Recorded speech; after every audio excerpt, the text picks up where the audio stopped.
Welcome students to our YouTube channel knowing grammar. आज का हमारा बहुत इंपॉर्टेंट टॉपिक है ऑब्जेक्ट। सेंटेंस हम पिछले 3 वीडियो में हमने सेंटेंसेस को पढ़ा, वर्ब को पढ़ा, सब्जेक्ट को पढ़ा। इसी का ये एक बहुत मोस्ट इंपॉर्टेंट पार्ट है प्रेडिकेट का, ऑब्जेक्ट। ऑब्जेक्ट क्या होता है, अब हमें इसे समझना है कि व्हाट इज ऑब्जेक्ट। ऑब्जेक्ट होता है हमारा कर्म। क्या होता है ऑब्जेक्ट? कर्म। जब भी हम कोई सेंटेंस बनाते हैं उसमें एक सब्जेक्ट होता है, वर्ब होती है और ऑब्जेक्ट होता भी है और नहीं भी हो सकता, लेकिन हमें समझना है कि ऑब्जेक्ट होता क्या है। ऑब्जेक्ट होता क्या है हमें ये समझना है। ऑब्जेक्ट होता है सब्जेक्ट, यानी कि कर्ता के काम को करने का जिस पर जाके प्रभाव पड़ता है उसको हम ऑब्जेक्ट बोलते हैं, यानी कि हम कर्म बोलते हैं। कर्ता ने जो कार्य किया उस कार्य को करने का असर जिस पे होगा वो क्या होगा? हमारा कर्म। इसको हम ऐसे समझ सकते हैं, an object is a part of predicate. It receives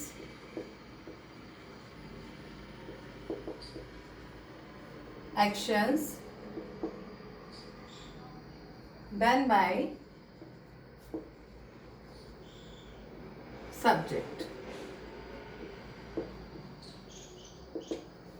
An object is a part of predicate.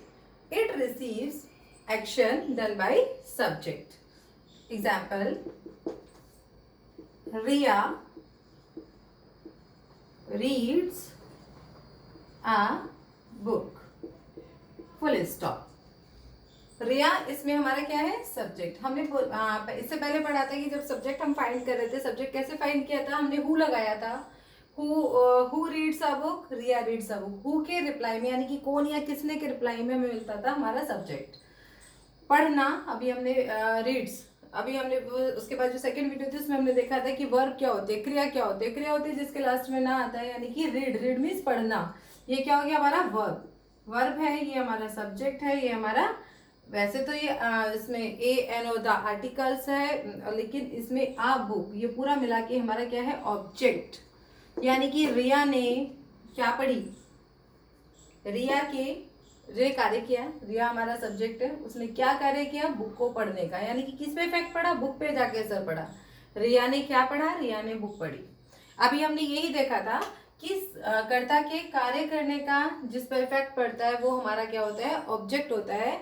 ये कर्ता के द्वारा किए हुए कार्य को रिसीव करता है, यानी कि हमें बताता है कि कर्ता ने जो कार्य किया है वो उसका असर किस पे पड़ा है। इसी में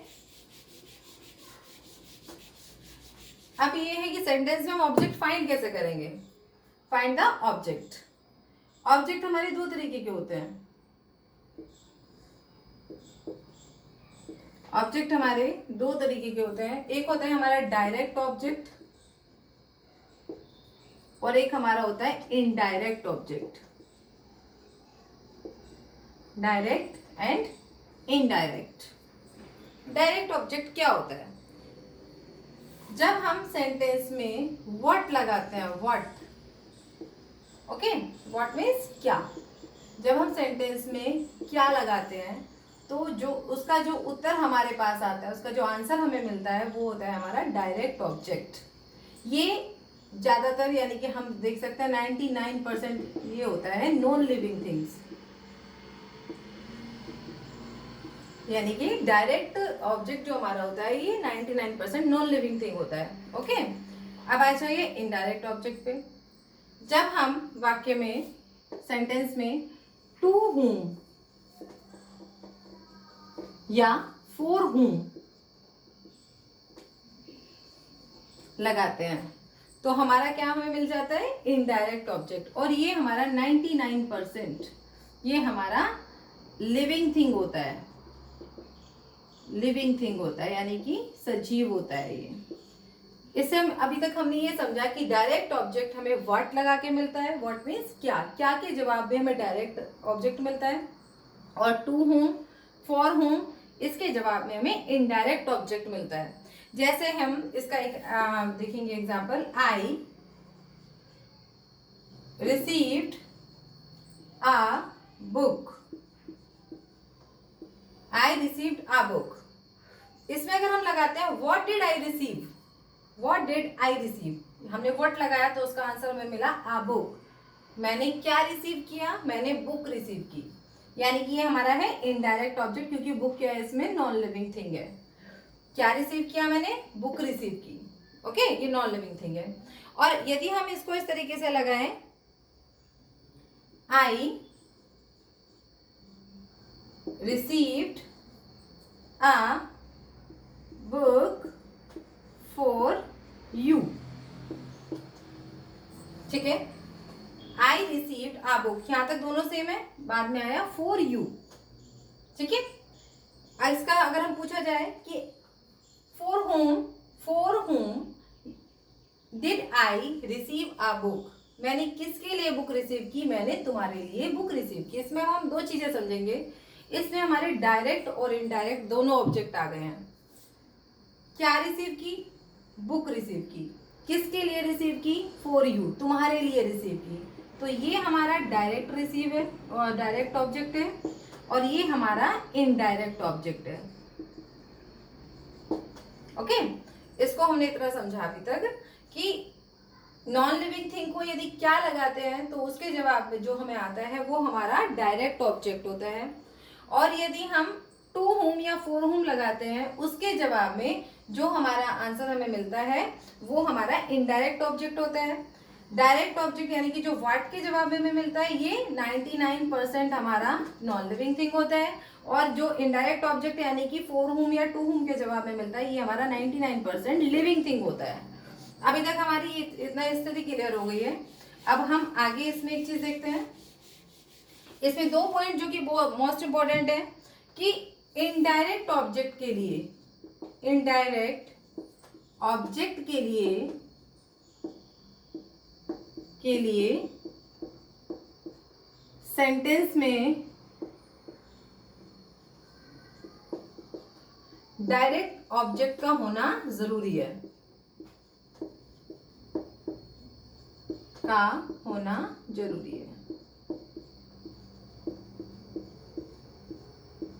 मीन्स यदि सेंटेंस में व्हाट नहीं है तो whom का आंसर भी नहीं है, यदि व्हाट का रिप्लाई नहीं है तो whom का आंसर भी हमें सेंटेंस में नहीं मिलेगा।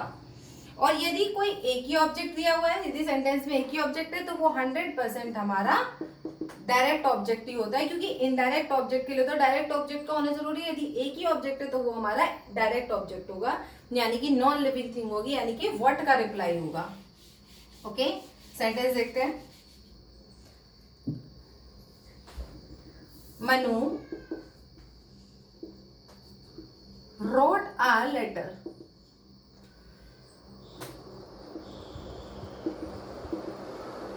Manu wrote a letter, subject हमारा मनु है, wrote हमारा वर्ब है, a letter हमारा ऑब्जेक्ट है। हमने लगाया what did Manu write, Manu ने क्या लिखा, हमने what लगाया और उसका आंसर हमें मिला लेटर। क्या है ये हमारा डायरेक्ट ऑब्जेक्ट,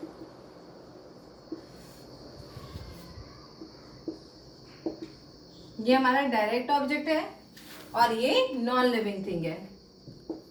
और यदि हम लिखे Manu wrote a letter, Manu wrote a letter to me, full stop. यदि हम देखें कि मनु ने लेटर लिखा, किसके लिए लिखा, मेरे लिए लिखा। हमने लिखा टू होम फॉर होम, किसके लिए लिखा, टू होम, मेरे लिए लिखा। Manu wrote a letter to me. I think इतना हमें क्लियर हो गया है कि ऑब्जेक्ट क्या होता है। ऑब्जेक्ट वह होता है जिसके ऊपर सब्जेक्ट के काम करने का इफेक्ट पड़ता है, वो हमारा ऑब्जेक्ट यानी कि कर्म होता है। ऑब्जेक्ट हमारे दो तरीके के होते हैं, हमारा डायरेक्ट ऑब्जेक्ट होता है और हमारा इनडायरेक्ट ऑब्जेक्ट होता है। यदि हम सेंटेंस में व्हाट या whom लगाते हैं तो इसका जो हमें जवाब मिलता है सेंटेंस से वो हमारा ऑब्जेक्ट होता है। व्हाट के जवाब में डायरेक्ट ऑब्जेक्ट मिलता है और whom के जवाब में इनडायरेक्ट ऑब्जेक्ट मिलता है। यदि डायरेक्ट ऑब्जेक्ट है तो इनडायरेक्ट ऑब्जेक्ट हो सकता है, लेकिन इनडायरेक्ट ऑब्जेक्ट बिना डायरेक्ट ऑब्जेक्ट के नहीं हो सकता। डायरेक्ट ऑब्जेक्ट 99% यानी कि 99% हमारा नॉन लिविंग थिंग होता है, नॉन लिविंग थिंग यानी कि बेजान चीज होती है, और इनडायरेक्ट ऑब्जेक्ट हमारा 99% लिविंग थिंग यानी कि जानदार चीज होती है।